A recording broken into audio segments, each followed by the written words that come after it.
semuanya, kita dari kelompok 4. Kelompok kami terdiri dari cewek-cewek yang gemesin dan cantik-cantik.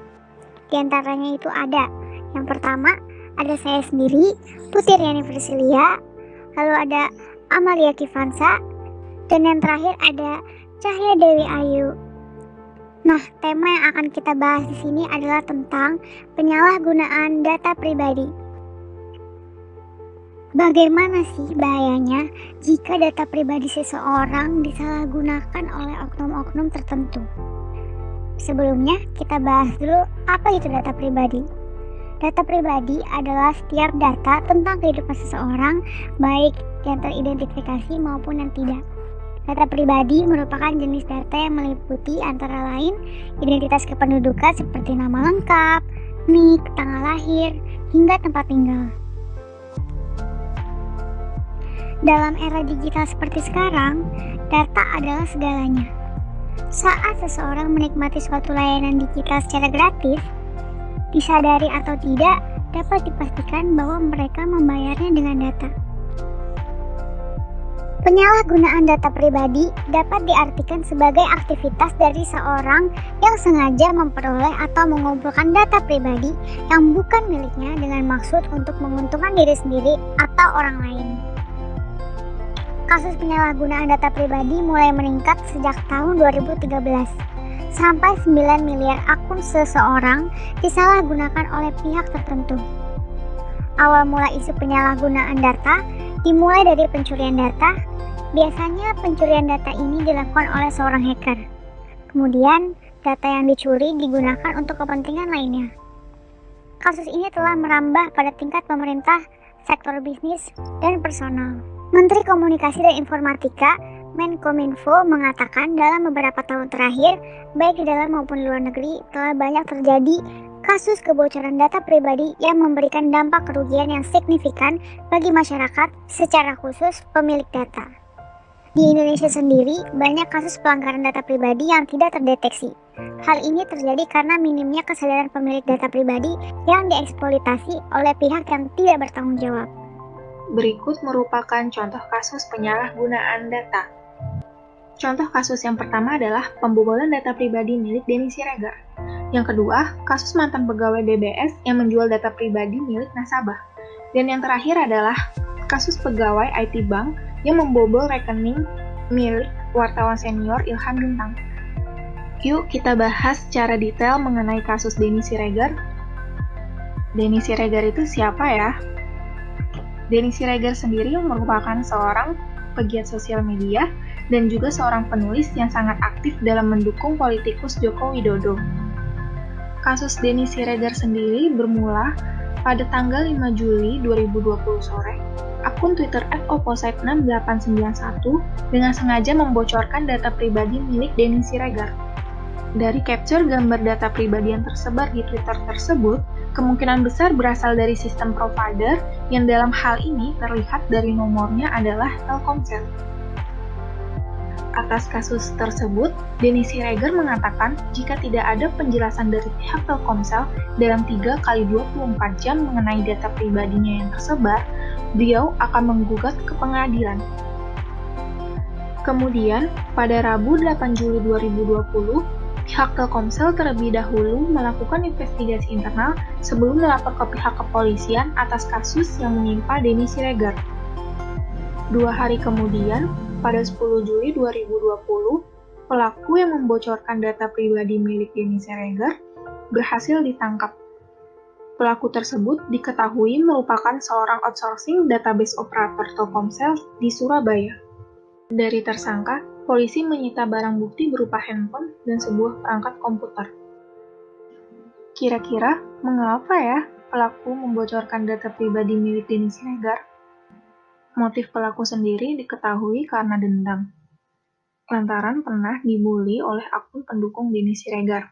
Hati-hati ya guys, jangan sampai dendam kamu jadi dendam buta. Hukum dan etika yang dilanggar. Hukum yang dilanggar oleh pelaku adalah pasal 46 atau 48 UU nomor 11 tahun 2008 tentang ITE. Setiap orang dengan sengaja dan tanpa hak atau melawan hukum mengakses komputer atau sistem elektronik milik orang lain dengan cara apapun dapat dikenakan sanksi penjara 6 tahun dan denda 600 juta. Pelaku juga melanggar hukum pasal 362 KUHP. Barang siapa mengambil barang sesuatu yang seluruhnya atau sebagian kepunyaan orang lain dengan maksud untuk dimiliki secara melawan hukum, diancam karena pencurian dengan pidana penjara paling lama 5 tahun atau pidana denda paling banyak 900 juta. Etika yang dilanggar adalah kode etik sebagai seorang database operator, yang meliputi menjaga rahasia database tempat kita bekerja, dan jika berhenti dari suatu perusahaan, dilarang untuk membocorkan data dari perusahaan tersebut. Apa ya langkah yang diambil pihak Telkomsel atas kasus pelanggaran karyawannya tersebut? Ternyata, Telkomsel memutuskan untuk memproses kasus tersebut karena hukum. Sanksi yang diterima pelaku antara lain: pegawai outsourcing Telkomsel terancam pidana paling lama 10 tahun penjara atau denda sebesar 10 miliar rupiah. Selanjutnya, kasus pegawai DBS yang menjual data nasabah ke broker data. Mantan manajer perencanaan ini dipenjara karena menjual informasi pelanggannya ke broker data yang akhirnya menjual detailnya kembali kepada rentenir. Beliau mengaku bersalah minggu lalu atas satu tuduhan, yaitu akses tidak sah ke materi komputer di bawah Undang-Undang Penyalahgunaan Komputer. Tuduhan lain untuk memberikan informasi pribadi berdasarkan undang-undang yang sama dipertimbangkan untuk dijatuhi hukuman. Pengadilan kemudian mendengar bahwa sebagai sebagian dari pekerjaannya, dia diizinkan mengakses informasi pribadi pelanggan DBS dalam sistem komputer yang aman. Beliau diberi wewenang untuk menggunakan sistem hanya untuk mengevaluasi tingkat resiko pelanggannya, untuk merekomendasikan produk keuangan pada mereka. Tetapi dia malah menyalahgunakan wewenang tersebut untuk keuntungan pribadi. Akhirnya, beliau ditangkap pada 5 Agustus tahun lalu. Mantan manajer perencanaan DBS tersebut melanggar kode etik sebagai berikut. Yang pertama, membeberkan data pengguna perusahaan ke pihak eksternal. Dan yang kedua, menggunakan data tersebut untuk keuntungan pribadi. Atas kasus yang menimpa mantan manajer perencanaan DBS tersebut, pihak DBS mengambil langkah untuk memproses masalah ini karena hukum. Mantan manajer perencanaan kekayaan yang diketahui berusia 29 tahun tersebut mendapat sanksi di penjara 12 minggu pada Selasa 29 September atas pelanggaran yang dilakukannya. Kasus pembobolan rekening Ilham Bintang. Henry, karyawan Bank Bintara Pratama Sejahtera, bekerja sama dengan Desar, sindikat pembobol rekening. Henry menjual data nasabah menggunakan sistem laporan informasi keuangan OJK kepada Desar.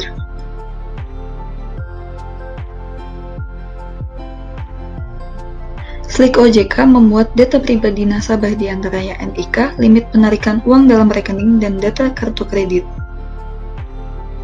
Desar menghubungi nomor pribadi Ilham namun tidak dapat dihubungi karena Ilham sedang berada di Australia. Desar meminta bantuan Jatim membuat KTP palsu untuk membuat duplikat nomor Ilham. Setelah berhasil menduplikat nomor Ilham, Desar meretas akun email pribadi Ilham untuk membobol rekeningnya. Desar berhasil membobol rekening dan menguras uang hingga 300 juta rupiah. Uang hasil pembobolan itu digunakan untuk belanja online. Ilham Bintang yang baru menyadari rekeningnya telah dibobol saat pulang ke Indonesia, langsung melaporkan kasus tersebut ke Polda Metro Jaya. Ilham Bintang dan pihak bank mengambil jalur hukum untuk kasus ini. Para tersangka terjerat Undang-Undang Pasal 11 Tahun 2008 tentang ITE, Pasal 363 dan 263 KUHP, Undang-Undang Nomor 8 Tahun 2010 tentang Tindak Pidana Pencucian Uang. Undang-Undang Pasal 11 Tahun 2008 tentang ITE berisi tentang tanda tangan elektronik. Pasal 363 KUHP berisi tentang pencurian dan pemberatan. Pasal 263 KUHP berisi tentang pembuatan surat palsu. Undang-Undang Nomor 8 Tahun 2010 tentang tindak pidana pencucian uang. Sebagai pegawai bank, Henry melanggar beberapa kode etik, yaitu membobol data pribadi nasabah, menggunakan data tersebut untuk keuntungan tertentu dengan membobol rekening milik nasabah. Setelah kita sama-sama membahas tentang kasus penyalahgunaan data pribadi milik seseorang, kira-kira apa sih poin penting yang dapat kita ambil? Berdasarkan kasus yang telah dijabarkan di atas, kita sama-sama tahu bahwa tantangan untuk menjaga kerahasiaan data semakin meningkat seiring dengan perkembangan teknologi informasi. Baik user maupun pihak yang menampung data user, masing-masing harus bertanggung jawab dalam tindakan yang mereka pilih. Ayo sama-sama kita bertanggung jawab. User hendaknya harus berhati-hati dalam membagikan data pribadi mereka, apalagi ketika membagikan data tersebut ke internet. Melakukan recheck terhadap perusahaan atau lembaga terkait merupakan poin yang penting loh. Sehingga kita mampu memastikan apakah perusahaan atau lembaga tersebut terpercaya atau tidak. Demikian pula bagi pihak yang sudah dipercaya untuk menampung data pribadi milik user. Hendaknya kita bersikap amanah dalam menjalankan kepercayaan yang diberikan dan bersikap konsisten untuk terus melakukan hal jujur meskipun terdapat banyak godaan yang menggiurkan. Yuk kita refresh diri kita masing-masing lagi untuk selalu mengingat sifat yang patut diteladani dari Rasulullah SAW, yaitu sidik dan amanah. Bagaimana ya jika masyarakat ingin memperjuangkan haknya sebagai korban dari tindak penyalahgunaan data pribadi? Yuk, mari kita sama-sama bahas mengenai Undang-Undang Penyalahgunaan Data Pribadi agar kita melek undang-undang. Penyalahgunaan data pribadi sendiri memenuhi unsur yang dimaksud pada pasal 32 UU ITE. Setiap orang dengan sengaja dan tanpa hak atau melawan hukum dengan cara apapun, mengubah, menambah, mengurangi, melakukan transmisi, merusak, menghilangkan, memindahkan, menyembunyikan suatu informasi elektronik dan atau dokumen elektronik milik orang lain atau milik publik.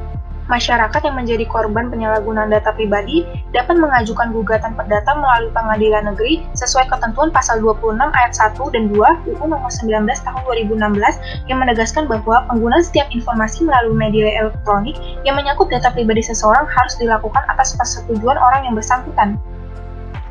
Ditegaskan kembali pada pasal 32 Permen Kominfo Nomor 20 Tahun 2016 bahwa gugatan tentang penyalahgunaan data pribadi berupa gugatan perdata dan diajukan sesuai dengan ketentuan peraturan perundang-undangan.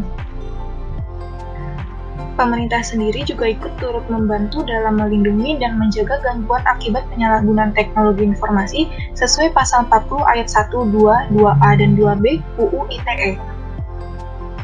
Dijelaskan juga pada pasal 30 ayat 3 UU ITE. Setiap orang dengan sengaja dan tanpa hak atau melawan hukum mengakses komputer dan atau sistem elektronik dengan cara apapun, dengan melanggar, menerobos, melampaui atau menjebol sistem pengamanan, dapat dijerat pidana penjara paling lama 8 tahun atau denda paling banyak 800 juta. Korban juga dapat mengajukan gugatan ganti rugi terhadap pihak yang menggunakan data pribadi tanpa izin berdasarkan pasal 1365 KUH Perdata yang berbunyi, "Tiap perbuatan yang melanggar hukum dan membawa kerugian kepada orang lain mewajibkan orang yang menimbulkan kerugian itu karena kesalahannya untuk menggantikan kerugian tersebut." Penjabaran undang-undang terkait penyalahgunaan data pribadi di atas mengingatkan kembali kepada kita betapa bahayanya penyalahgunaan data pribadi, dan kita harus lebih berhati-hati dalam memberikan data kepada orang lain maupun suatu perusahaan. Kerugian akibat penyalahgunaan data. Banyak telemarketing yang menghubungi melalui telepon, munculnya SMS spam, dan dapat juga digunakan sebagai media penipuan kepada keluarga oleh orang yang tidak bertanggung jawab. Upaya menjaga data pribadi.